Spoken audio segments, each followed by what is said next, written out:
A top Trump cabinet official just made numerous incriminating admissions during testimony before the United States Senate, and a number of the incriminating admissions relate to the upcoming World Cup, which seems like it's going to be an absolute disaster under the Trump regime. So Department of Homeland Security Secretary Markwayne Mullin just testified before the United States Senate, and there has been a lot of concern over Markwayne Mullin threatening to shut down all international travel to blue states and blue cities if they don't comply with Donald Trump's plans to send ICE and Border Patrol to round up more migrants and torture them and send them into detention centers. Markwayne Mullin said that he was going to remove all Customs and Border Patrol agents from the international airports in these blue states and blue cities, which would effectively shut these airports down, and that would shut down all international travel. So obviously, there was a lot of questions that senators wanted to ask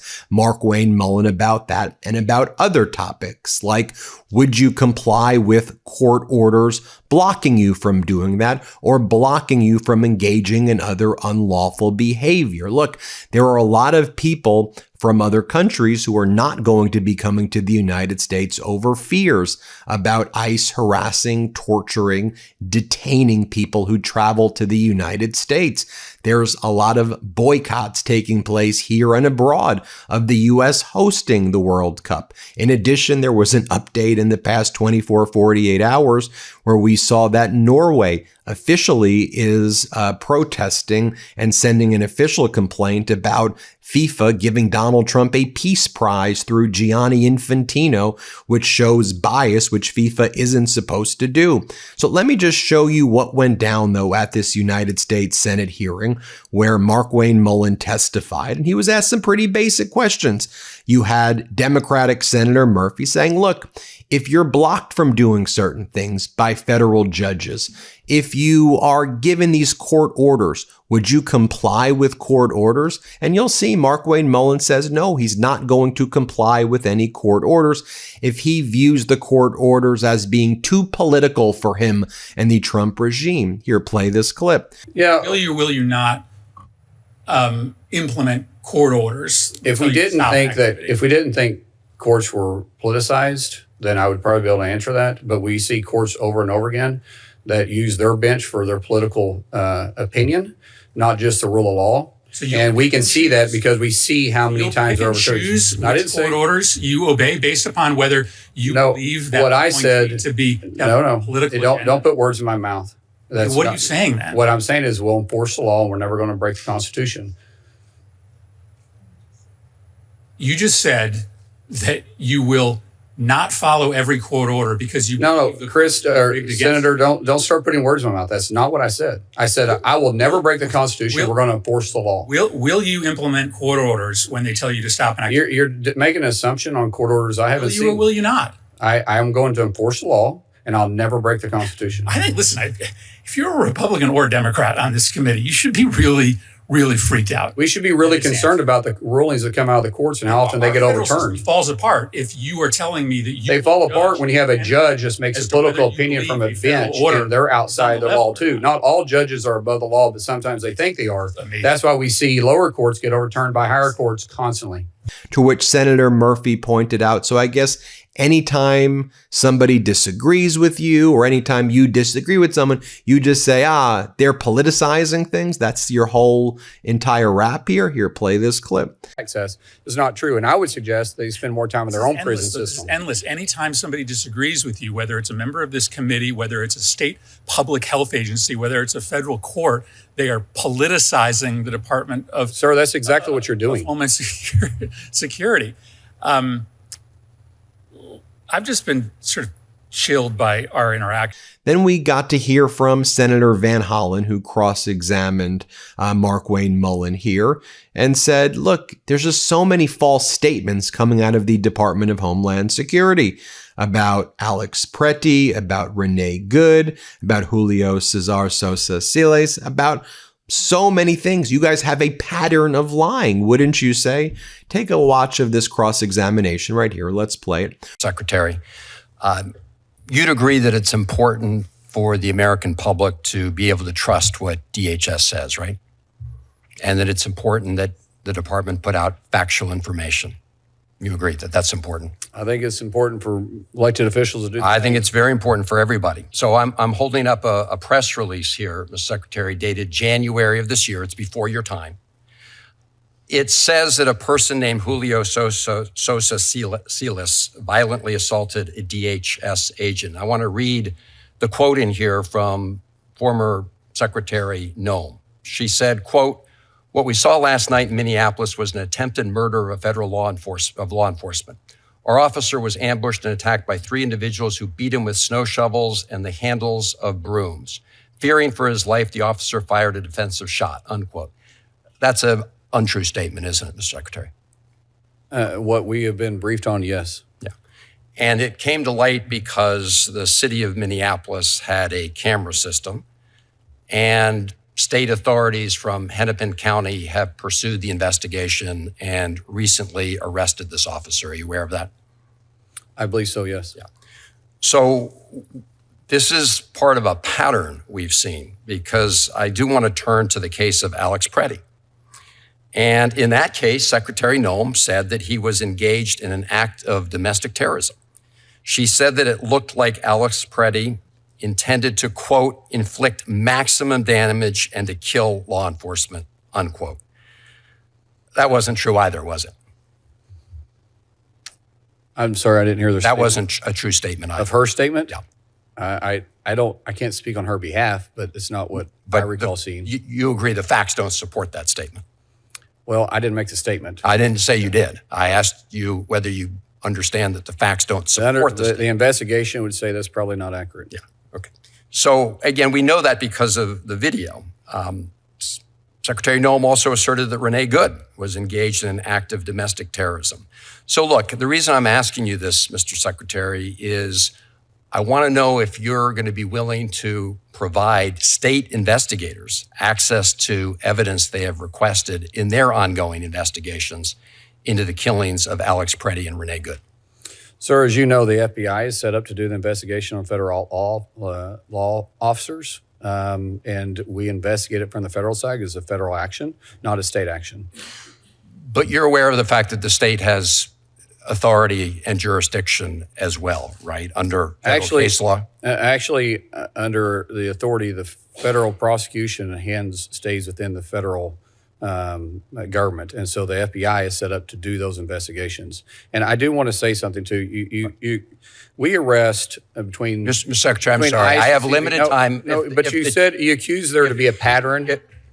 If the chair is going to permit additional questions, I was answering what you said is a pattern. Questions. You made an accusation that it was a pattern. And CDC Mr. Secretary, I went on. There was a pattern. The Secretary Noem said the same thing. But you said all there's statements a pattern, regarding not a pattern. That's a pattern. We arrest over 1,900 people a day. There is not a pattern of this. Please, the reality is exaggeration of words. Words matter. They do. And I will tell you. You of all people should know that words matter. And so when you say there's a pattern, there's not a pattern. Oh, I would say 3 in a row is a pattern. No, sir. Secretary. That's not a pattern. We arrest 1,900 Let's get out the dictionary, more put your semantics aside. The reality is this is a big problem. There is no semantics behind this. A pattern of 3 people when we average 1,900 a day is not a pattern. You've just acknowledged your predecessor made statements that were not factually accurate. I want to go. So it sounds like you're not willing to share evidence with the state authorities who are trying to get to the bottom of this. And I will just say, Mr. Secretary, that given the statements that came out of this administration, including the White House, it is hard to trust this administration to do an independent investigation. That's why it's important. But yet you trust the last administration? I'm talking about giving it to the authorities of Minnesota. I'm just saying, calling Apple what an apple is, or calling orange I want to what an ask orange is. you. Don't sit there and start picking one administration to believe in another administration not to believe. Mr. Secretary, just please calm down. If you've been thinking about upgrading your home, let me tell you about Article. One of the things I really like about Article is that they make it incredibly easy to find furniture that looks great without spending weeks trying to match different pieces together. So whether your style is modern, coastal, or Scandinavian inspired, everything feels thoughtfully designed and works together seamlessly. For example, I got this mid-century modern coffee table that I am obsessed with, and it fits perfectly in my place. And the whole process, ordering it, asking questions to customer service, getting it, setting it up, all of it was was an absolute breeze. What stands out immediately to me is the quality, from the packaging to the craftsmanship. You could tell that these pieces are built to last. The materials feel substantial, the finishes look premium, and many items arrive mostly assembled, which is always a huge plus for me. It's that rare combination of great design, durability, and value. The shopping experience is so easy too. Article offers fast, affordable shipping across the US and Canada. And if you need help pulling a room together, their customer care team is available 7 days a week and even offers free interior design services. That was super helpful to me.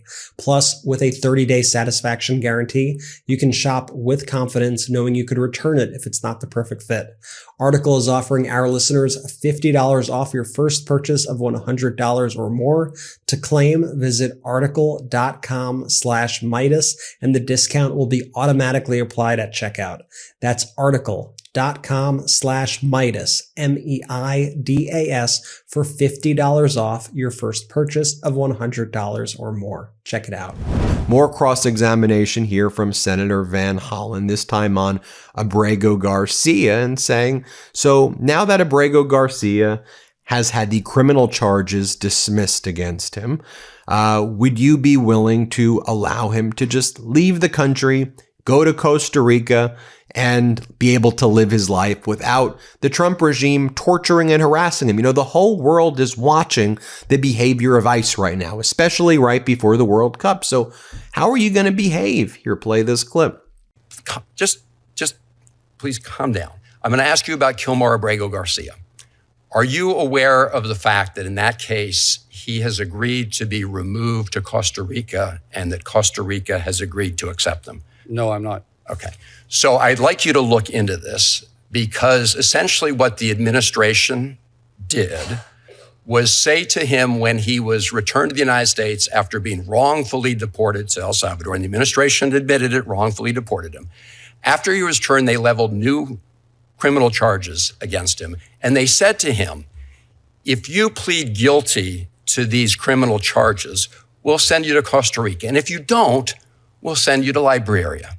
Well, he said, I'm not going to plead guilty to these charges. And it turns out that just a short time ago, a federal judge determined that the administration had engaged in a vindictive prosecution against him.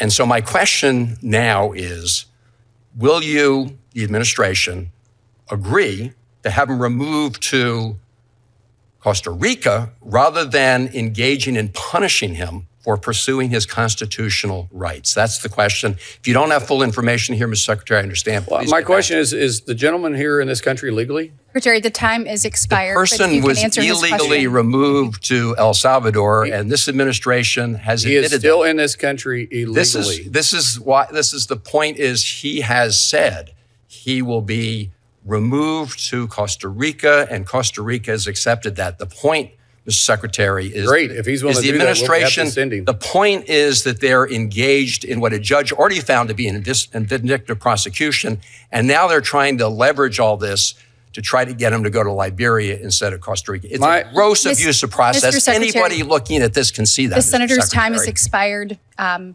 good. Thank you. And then, of course, people here and abroad have a great deal of concern about the training that ICE officers receive. And clearly, they are not being trained appropriately. And even if they are being somewhat trained, which they aren't, what their behavior is on the streets is absolutely abhorrent. And they've engaged in these regular crimes against humanity. So you had Senator Murray cross-examining Markwayne Mullin over here, and she said, look, I was in the room where we were talking about adding reforms to ICE and Border Patrol agents so they don't go and start attacking everybody and they don't behave this way. And then Markwayne Mullin's like, well, I was instrumental in these negotiations. And Senator Murray's like, no, you weren't. When you used to be a senator, you weren't even at the meeting. I like a pathological liar. Like, I was at the meeting. You weren't there. Here, play this clip. We're recently talking about legislation to require judicial warrants, restore training standards, and protect sensitive locations from raids. But while you and Tom Homan say you've made some of those changes, the American people haven't seen the proof of that. So I want to ask you today, what are your current training requirements for agents? Training requirements.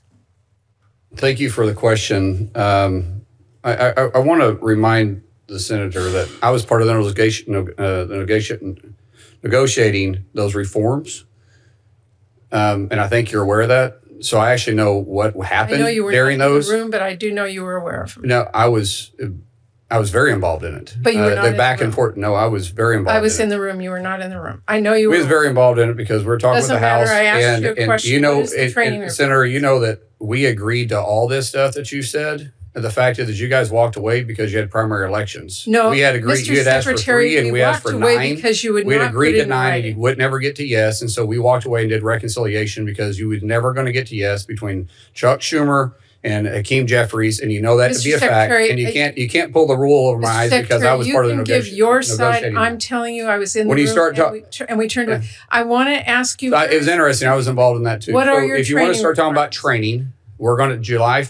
And then Department of Homeland Security Secretary Markwayne Mullin gave an interview to CBS where he said, yeah, of course of course ICE is going to be at the World Cup games. Of course we're going to be there. Here, let's play this clip. We received a confirmation that ICE will be at the World Cup and immigration arrests are not off the table. Now, Major, he did say that ICE agents won't be there for mass roundups, but they're also not taking their immigration enforcement hats off. Take a listen. We're not there that we're going to be enforcing mass immigration, but we're there to enforce the law. So Mr. if we find a Secretary, felon what I or we hear find you someone saying doing is customs, if we're going to go you after them. find a criminal, you will arrest them. But Yes. the mission at the World Cup is not immigration enforcement. We're not there. Well, ICE always says immigration enforcement. We're always going to do that. But we're not there for solely that purpose. We're in there to do our job. Immigration, custom enforcement. But immigration enforcement at the World Cup is not off the table because that is the mission of ICE. As I said, we're not there to go round up mass individuals, but we are always looking for the worst of the worst. We're going to continue to do that. But the ICE's footprint is much bigger than that. As I said, it's immigration, custom enforcement. More from Senator Murphy right here to Markwayne Mullin. Let's take a watch. Let's play it. Mr. Secretary, I think you were crazy to have taken on this job. But at your confirmation hearing, you did promise that you would get DHS out of the headlines. We took you at your word, but nothing has really gotten better. In fact, you spent the first 2 months of your tenure threatening to suspend international arrivals in states represented by Democrats. Not only would that throw our entire air travel system into chaos, it's completely illegal, which underscores the main issue of this hearing. The reason why Democrats and Republicans were not able to find agreement on the underlying DHS appropriations bill is because never before in the history of our nation has a federal agency been run so far off the rails as the Department of Homeland Security. Every day, this agency is breaking the law at scale and wasting billions of taxpayer dollars. And then I'll just share with you this new poll that has these shocking, not all that shocking, results about Americans' opinion on ICE at the World Cup. Department of Homeland Security Secretary Markwayne Mullin said last month that ICE would be patrolling U.S. stadiums where matches are taking place as the 2026 FIFA World Cup draws nearer, and immigration ICE officers are going to be there. A Washington Post University of Maryland poll released on yesterday, found that 65% of Americans oppose ICE officers patrolling U.S. stadiums during the tournament. This includes a whopping 92% of Democrats and 72% of independent voters right there. So there you have it. Let me know what you think about that testimony. Hit subscribe. Let's get to 7 million subscribers. And thanks for watching, everybody. Thanks for watching. Be sure to add the MeidasTouch podcast on Apple Podcasts, Spotify, or wherever you get your podcasts for new updates every single day.